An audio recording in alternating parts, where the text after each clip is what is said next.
So, with yesterday, we talked about oxidation reduction, kind of introduced it. You guys saw some vocab. Really, what we're talking about is reduction. What does reduction mean in terms of charges? What's happening to the charge when it's being what? Reduced. So it's going down, becoming more what? Negative. So let me ask you this. If I go from -4 to -2, did I reduce? If I went from a charge of -4 to -2, did I reduce? Absolutely not, right? I became more positive. There's still negative numbers, both of them, but it's not reducing. It's not getting more negative, and that's the key. Reduction is more negative. Oxidation is becoming more positive. So these are reactions, guys, that involve the transfer of electrons. Okay, so we're not thinking about it, though, in terms of ionic bonding. It's electrons being transferred to change the oxidation states.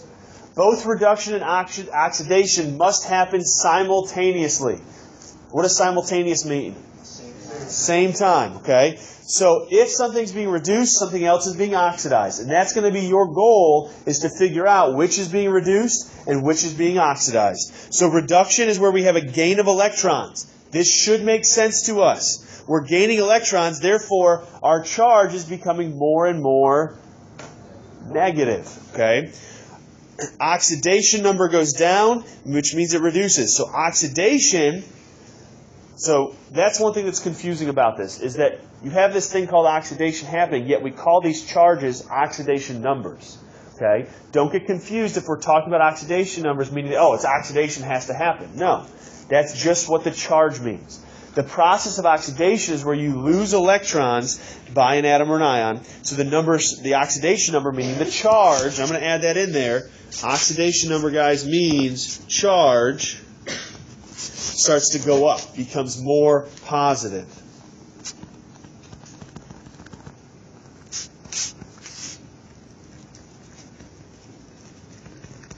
Okay? So these are just a few different pieces you've got to kind of keep straight.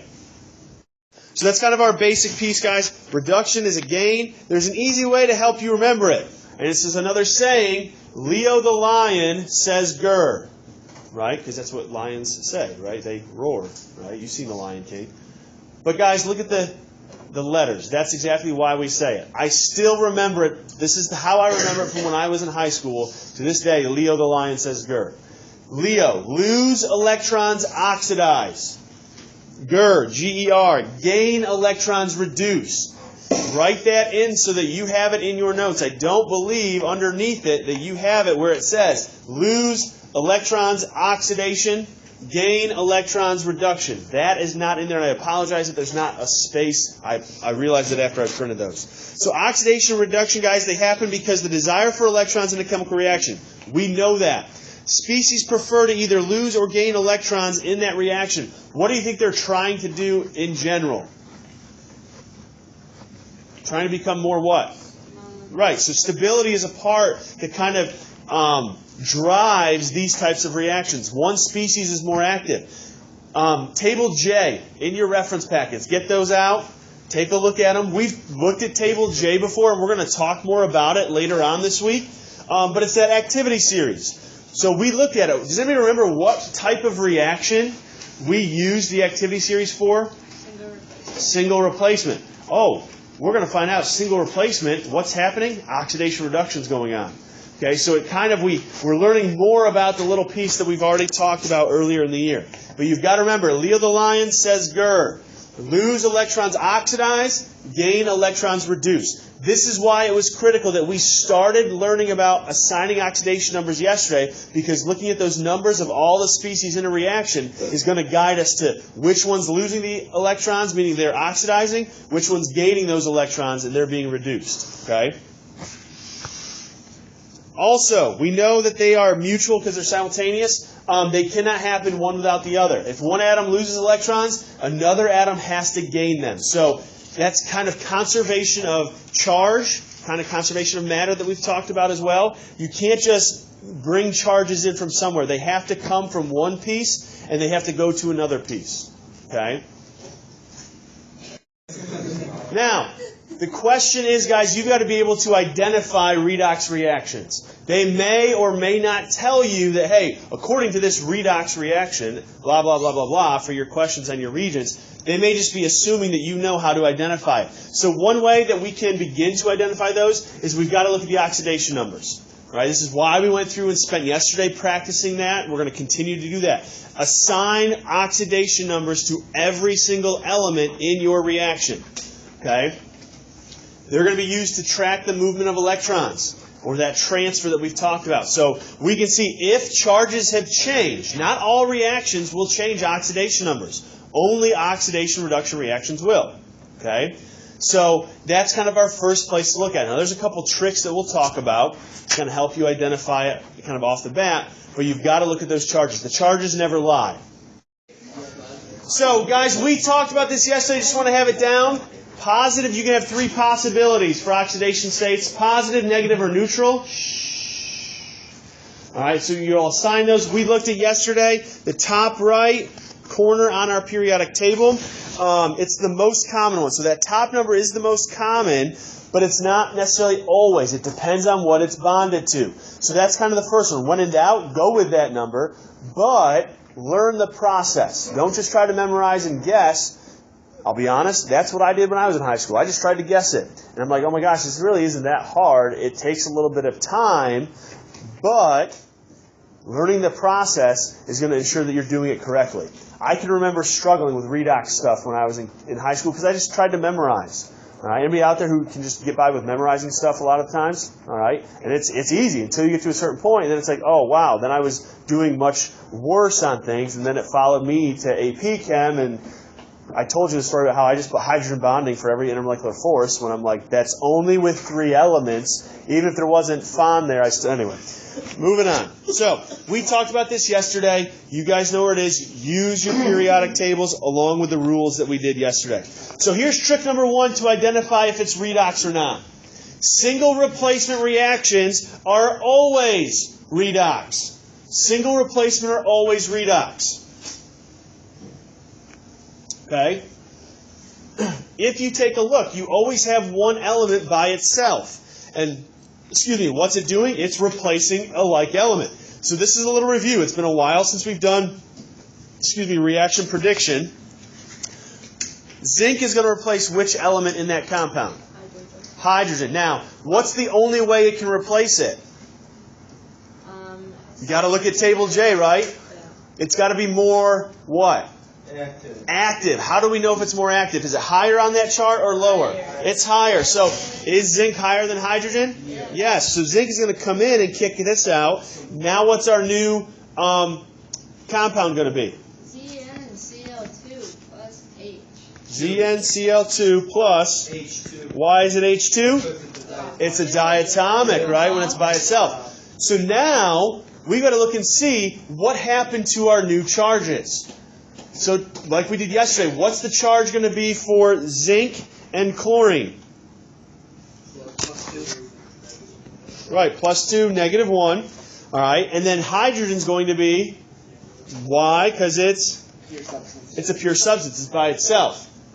So, when we're taking a look at this, guys, we can clearly see by looking at the charges, did all of the charges change?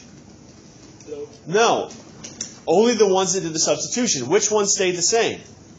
Chlorine. Chlorine's charge didn't change, and that's okay. But the other 2 species did. Okay, the other 2 did change. Now, is this a balanced chemical reaction?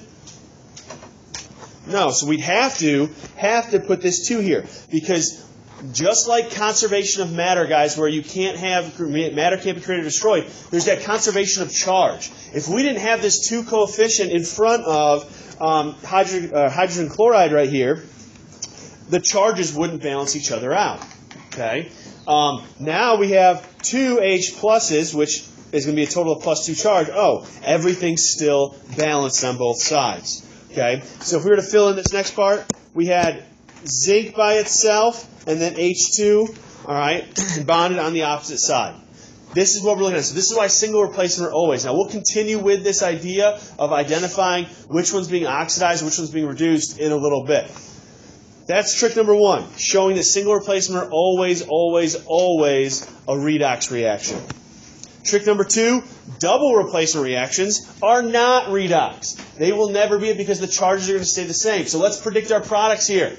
What do we got to remember with double reaction or double replacement reaction with predicting the products? What's it like? What's the analogy I use?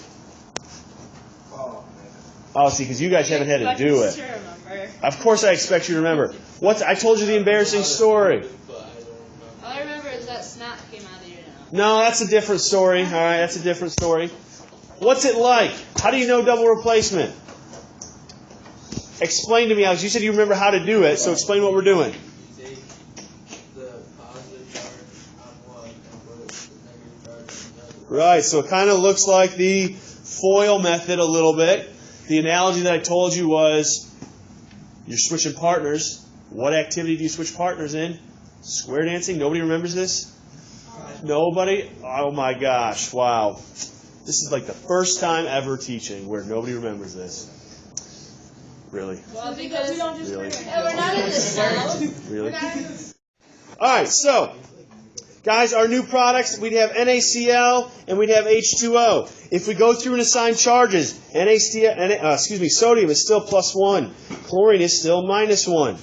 Hydrogen is still going to be a +1. And oxygen is still going to be a -2. Okay, nothing has changed. Now, even though we have a -2 right here, it said -1 because we had the polyatomic here. Remember, we can always write this as HOH, so it would be like a +1, and then this would be the -1, so it would still be balanced out. Okay, you can still see that it's balanced out. It's just written a different way. But we can see double replacement reaction, guys. No, nothing with the electrons is changing. They're switching their ions, are going and pairing up with different people or different species, but the charges are staying the same. Okay, that's the big thing you've got to look at. So here's how we know if a reaction is redox. Oxidation numbers change for 2 elements. Key is there, guys, is 2 elements. Highlight it, circle it, star it. Reduction, quote unquote, GER. Gain of electrons by an atom, the oxidation number goes down. Okay, again, more negative. So I know we've written this a couple times, but the more we write it, the more we will remember this. Oxidation, Leo, loss of electrons. Oxidation number goes up or it oxidizes. Becomes more of a positive charge. Let's assign the charges. Now we know that this is redox. Why? Before we even do charges, it's a single replacement. Now it's not really like a single replacement that we've seen, but it's still a single replacement because we have one element by itself. What's the charge, guys, on the first carbon? 0. Why? Because it's pure. What's the charge going to be on hydrogen? +1. Oxygen's going to be? -2. What's the new charge on carbon going to be? +2. Oxygen's going to be? And then hydrogen would be? 0. Why? Because it is pure substance. I believe you. Zach. So they asked us to charge for each one. Yep. It would be 0 every time, right? Because it's not. You're saying the whole charge overall, right? Because there's nothing written up here at the right. There would have to be a charge up here. Yes. So it's neutral because hydrogen brings +2, oxygen brings -2. It balances out. Okay. Good question. So, guys, here's what we got to do. We know that carbon and hydrogen, those are the ones that are changing. Oxygen, we're going to ignore in terms of which is being reduced or oxidized. It's only going to be the ones that actually change their charge. So, what happens to the charge on carbon? Now, we're going from the reactant side to the product side. Does the charge increase or decrease? All right, so carbon's increases. Now the question is, well, hold on, we'll get there in a second. How many electrons, now if it increases, is it losing electrons or gaining? Losing them. So it lost electrons. Does that mean it's oxidized or reduced? Oxidized. Lose electrons, oxidized. Leo. So this is oxidized. Okay. So now on the opposite side, what's happening with hydrogen? Charge is decreasing, which means what's happening with the number of electrons? It's gaining those. So gain electrons, we are reduced. Okay? This is what you're going to have to do. This is going to lead us into what we call half reactions later this week. We're going to practice identifying oxidizing and reducing pieces today and tomorrow. All right, after we do our silver bottle lab, and then Thursday and Friday we will be getting into half reactions and doing a lot of practice. Okay? I want you guys, are there any questions? No. I want you guys to try the next one in your note. Shh. Guys, take a look. Assign all the numbers first. Now, is this going to be a redox? Maybe, maybe not, because it's not a double replacement, so you've got to go through and assign everything. Let's see, manganese and oxygen. This is going to be a -2. Manganese is going to be +4. H is going to be? Cl is going to be? Okay. Manganese now is going to be what? +3. What's the charge on chlorine? Oh, +2. Yeah, it's going to be +2. Chlorine, the one that's by itself, will be 0. Hydrogen's going to be +1. Oxygen's going to be -2. So guys, what can help you identify which ones are being oxidized and reduced? Cross out the ones that don't change charges. That's staying the same. That's staying the same. This chlorine, staying the same, staying the same. Hydrogen, +1 and +1. So now, this is a redox. Even though it looks more complex, we haven't seen a reaction like this. It's still redox because we're just looking at the charges. That's what we're interested in.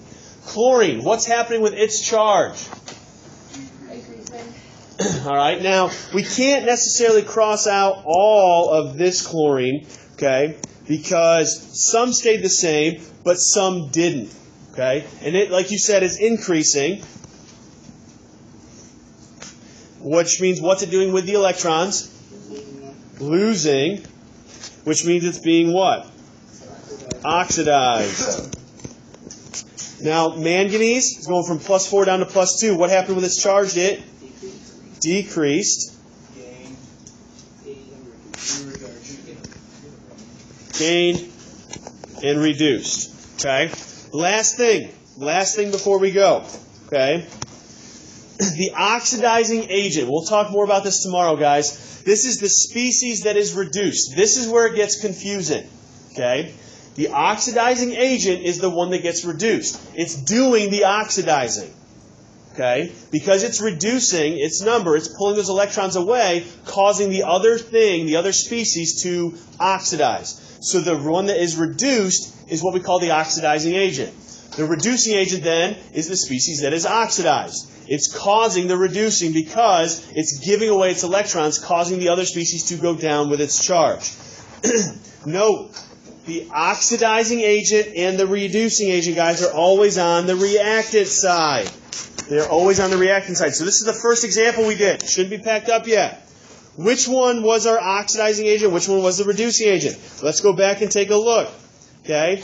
Carbon was oxidized, therefore it's our reducing agent. And then hydrogen would be the reducing agent. We will come back, guys. We're going to practice this tomorrow. Okay?